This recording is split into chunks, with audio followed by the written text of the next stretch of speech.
皆さんこんにちは。バーチャル YouTuber をしているメイドのリコです。どうしてリコちゃんはこんなに悪い作品ばかり紹介してくるのと聞かれたことがあるのですが、私はタイトルと表紙を見て気になったら読んでみて、面白い面白くない関係なしに、ある程度文章が書けるなって思ったら台本を書いているんですよ。私だって好き好んで悪い作品ばかり読んでいてそれをレビューしてるわけじゃないんですよ。いわば私も被害者ですからね。いい作品を見つけるのはなかなか難しいですね。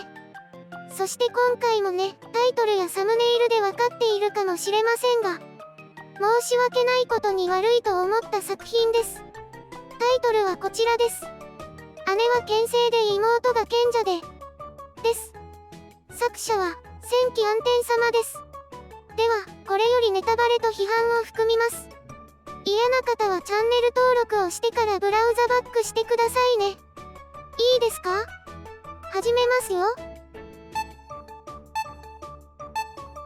では、姉と妹がものすごい人物の物語のあらすじはこちらです。国王自ら、息子である主人公、ラゼルを追放しました。この国、ラルク王国は、超実力主義国家であり、どんな地位も実力、わかりやすく言うと武力で決められます。全く、その実力がない息子を持つのは国王としてのメンツが立たないから追放のようです。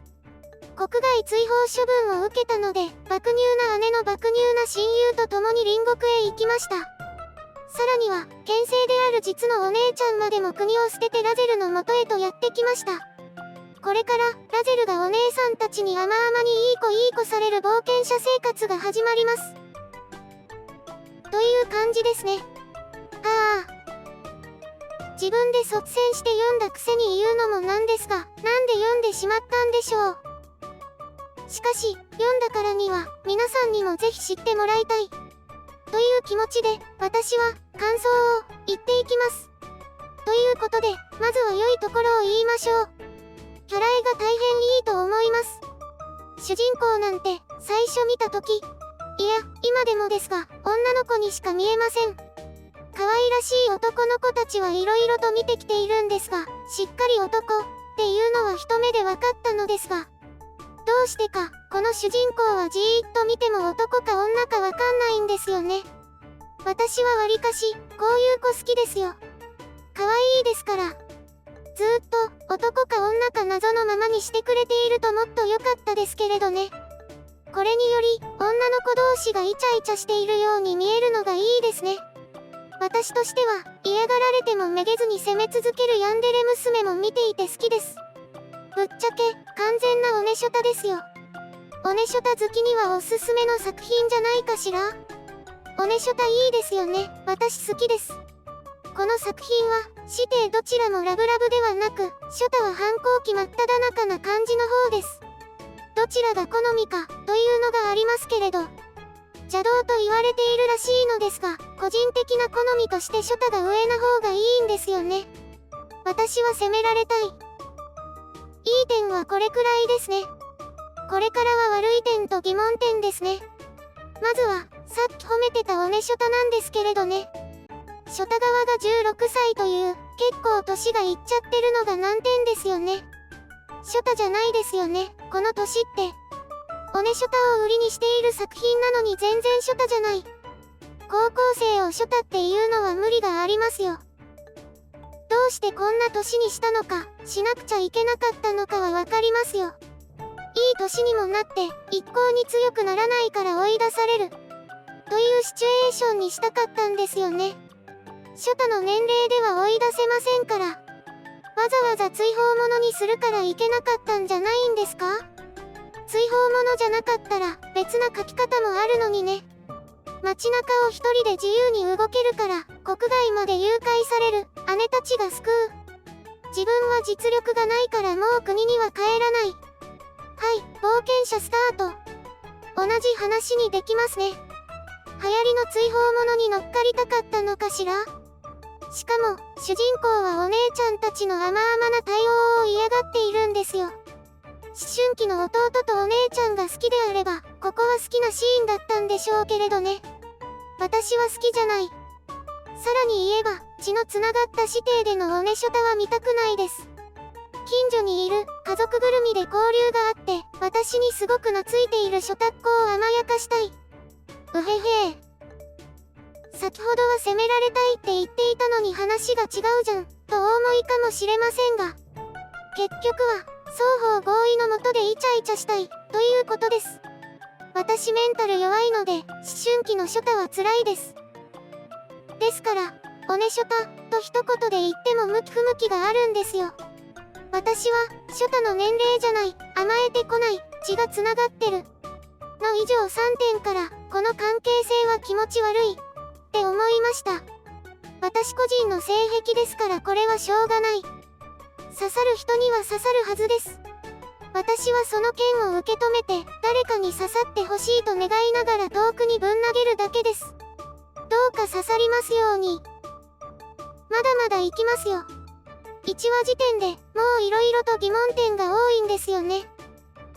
多いですが、焦点を絞って、主人公の周りの人たちについてだけにしましょうか。まず、主人公、ラゼルについてなんですけれど、実力がない、と言われているのですが、ラゼルが本当に実力がないのかわかんないんです。ただ勃剣を振っている姿しか私たちは見ることができていないんです。どれだけの力量なのか、まず示さないと説得力ないですよね。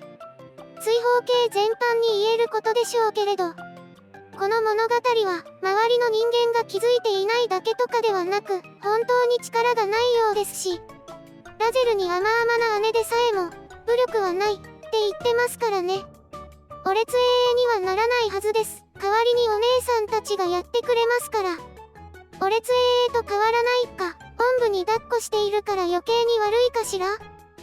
そして、どうして姉妹はこんなにラゼルにデレデレなの？ついでに姉の親友も。詳しいエピソードは後になって書かれるんだと思いますが、気になってしょうがないです。ここまでデレデレになるのってよっぽどな、洗脳でもされたんでしょうね。それかラゼルが放つ美薬的な何かで、姉妹以外にもデレデレになっている姉の親友についてもわかりませんよね。この子自体の身分って何なんでしょう？国を出るのにわざわざ国王から許可をもらわないといけないんですよ。どういう身分でラゼルとどういう関係なのかさっぱり見えてきませんでした。あとは、ちょこっとだけ出てきた他国の王女様について。もう、ナローの定番すぎて気持ち悪かったです。即落ちですよ、即落ち。王女様が乗っていた馬車が盗賊に襲われていたところを、お姉さんたちが討伐したんです。ラゼルは何をしてたかって？大丈夫ですか？ポーションをどうぞ。と護衛よりも先に、怪我もしていない王女様にポーションを渡していました。その結果、ラゼルさん、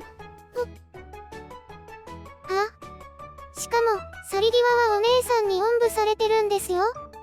惚れる要素なんて全くないじゃないですか。何これ？何見せられてるんですか私？やっぱり美薬でも漂わせているんじゃないんでしょうか？なんか、大半が私の性癖を披露するお話になってしまったような感じで申し訳ありませんでした。恥ずかしい、終わり。今回のレビューはいかがだったでしょうか？このような感じで、私が思ったことをありのままにレビューしていきます。